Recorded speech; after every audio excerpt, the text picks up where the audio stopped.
Coming up, a new addiction recovery center opens in Iowa City. And later, events are on as homecoming week begins at Iowa. McNamara goes down in the Hawkeye victory. Iowa heat wave hits Iowa City. All that and more coming up on this Monday morning edition of DITV News. Don't go anywhere. DITV News starts right now.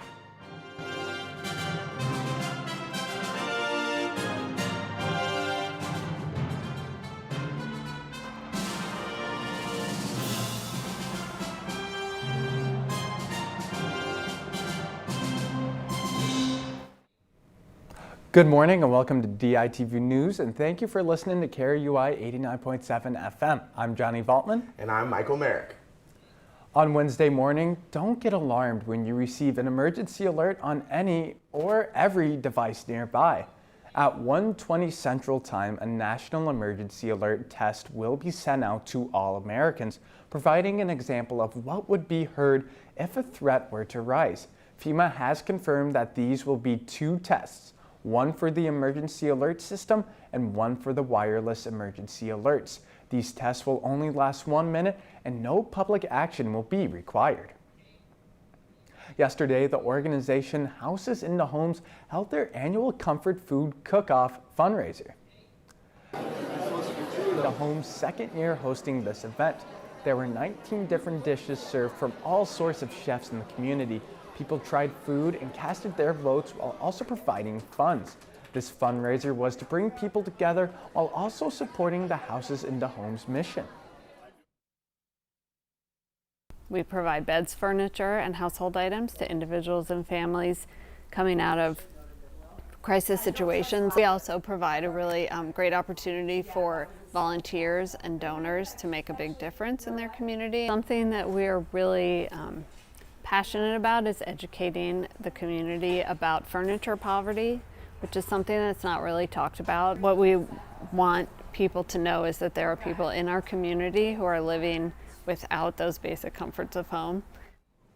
And Michael, it was a hot weekend over the weekend, and walking to the studio this morning, I think this heat's going to be sticking around. Yeah, it definitely seems like it, but I'm okay with that. I don't need to the Iowa winter to come any faster than it usually does because we know how long it sticks around for. And it is a very long winter. But we're going to send it out to Colin, who is live at the Pendercrest, and he's going to tell us whether this heat's going to continue to stick around.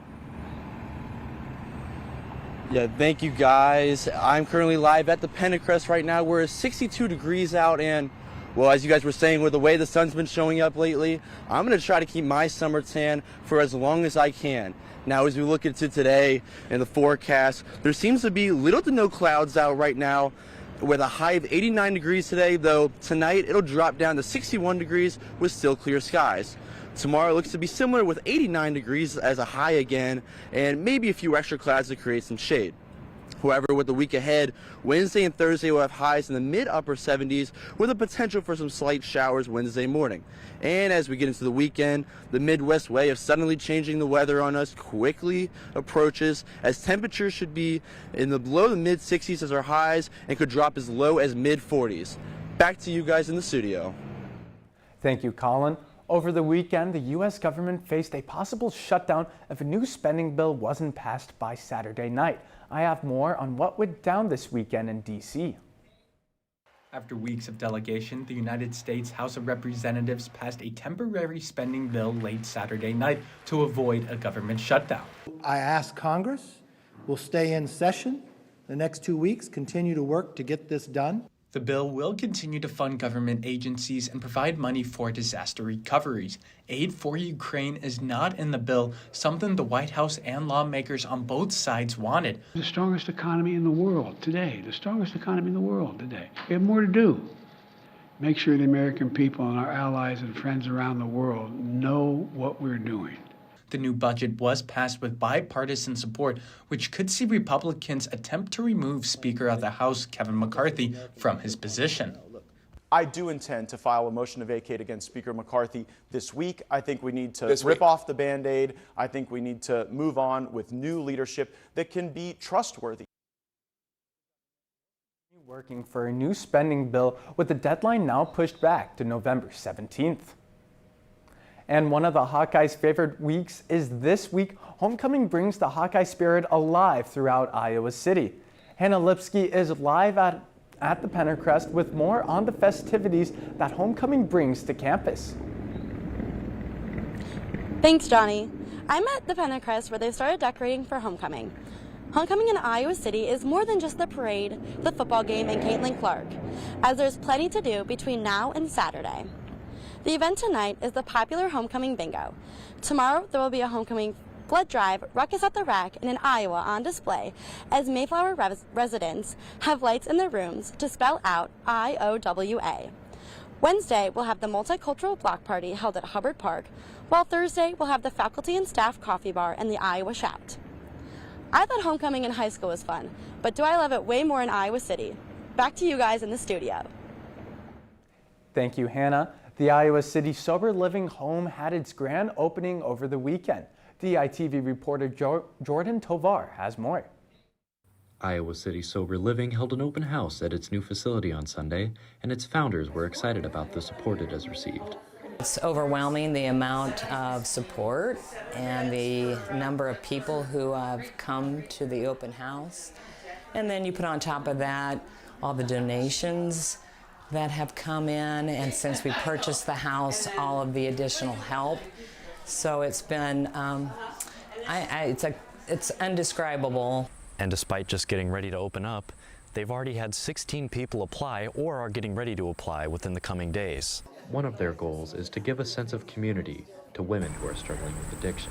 That's what we'll provide at this house. They'll be with women that are going through the same thing. They can talk after their day and say, this was hard and this was frustrating and this was a great experience. Let me share it with you.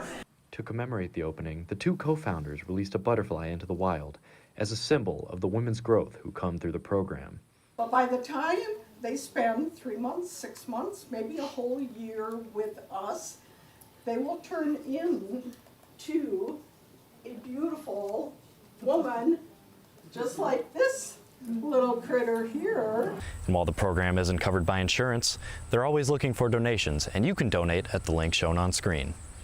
From the Iowa City Sober Living House, Jordan Tovar, DITV.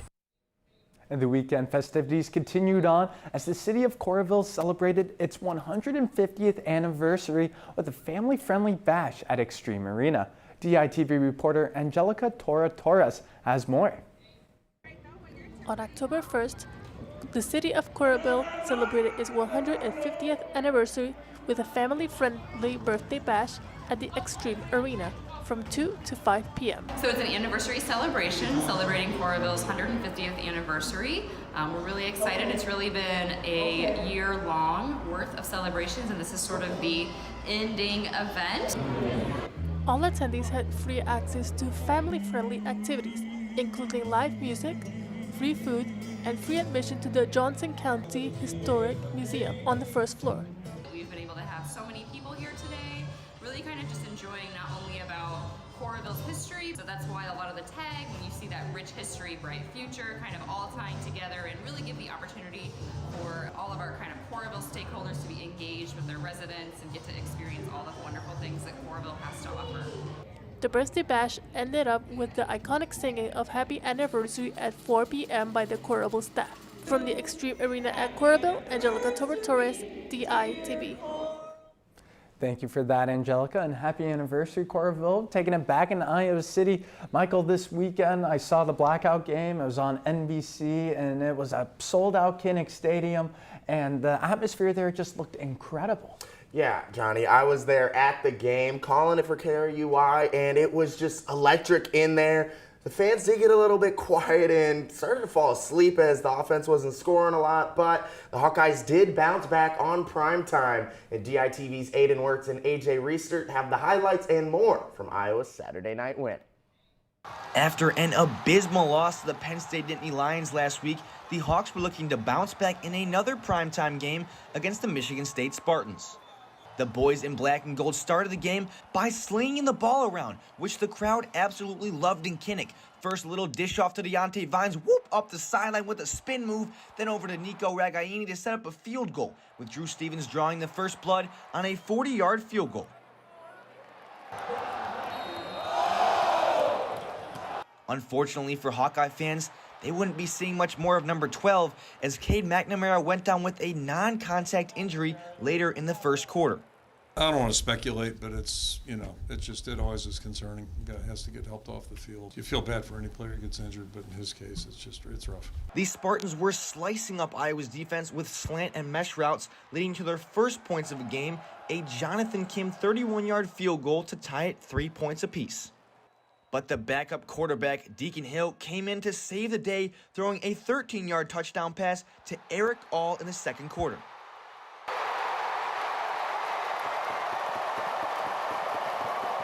That was not the most impressive part. Kim decided to hit a 58-yard field goal to end the first half, which is the longest field goal ever hit in Kinnick Stadium. But the Sports Center top 10 play of the day came from Cooper DeJean himself, number 3 on an electric 70-yard punt return touchdown. DeJean was able to field the punt in open space, sprint down the left sideline, and win the foot race to put his Hawkeyes up 23-16. Anytime number 3 gets the ball, I just look for the end zone. Coop and space equals good for the Hawkeyes. And Drew Stevens, to end his day with 4 for 4, put the Spartans to sleep on a 34-yard field goal, with the Hawks winning 26-16. And AJ, despite the Hawkeyes losing QB1 due to an injury tonight, Deacon Hill was able to step in and get the job done. I can tell you one thing for sure. There is a player on the defensive side of the ball that can change a game in a single play.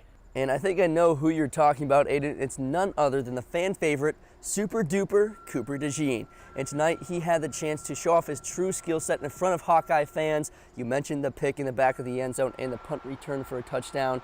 And in the blink of an eye, he's going to bring that exact same skill set to the NFL.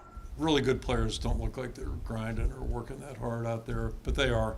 But everything he does just seems to be, it's like it's almost instinctive or natural to him. Same thing on defense, like he finds a place to be, at the intersection of the ball quite frequently.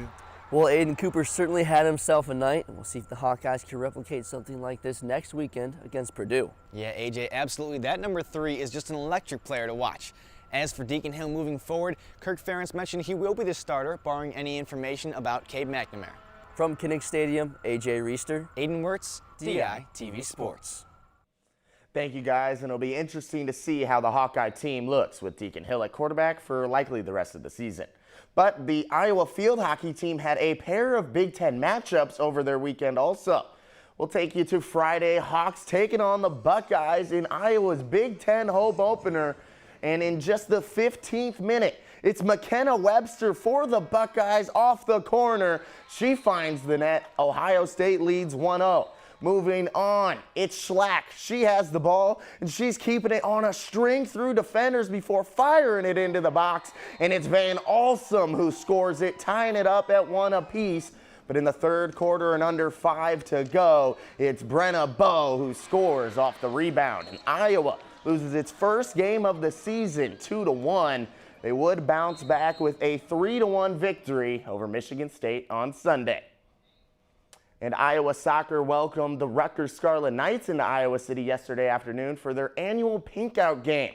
And the Hawkeyes were dominating in this one as they outshot Rutgers by 10 shots while also committing 10 more fouls than the Scarlet Knights, though. But in the 23rd minute, it's the 7th year, Josie Durr, just inside the box, and she's going to get it right by the goalkeeper there. Iowa leads 1-0, and they go on to win 1-0. They are now 8-1-3 on the season, have won 2 straight, and head to Lincoln, Nebraska on Saturday. And Michael, I mean, these Hawkeye teams, they're going to be facing adversity coming in. They just started Big Ten, so it's going to be interesting to see how these teams play out. Always is big time, best time. All right. And that's all we have for you guys this morning. Thank you for tuning in to DITV News and listening to KRUI 89.7 FM. Be sure to head over to thedailyiowan.com for all your latest news between Monday and Friday. And check out more of our content on the Daily Iowan YouTube page or dailyiowan.com/DITV. For DITV News, I'm Johnny Valtman. And I'm Michael Merrick, and have a marvelous Monday.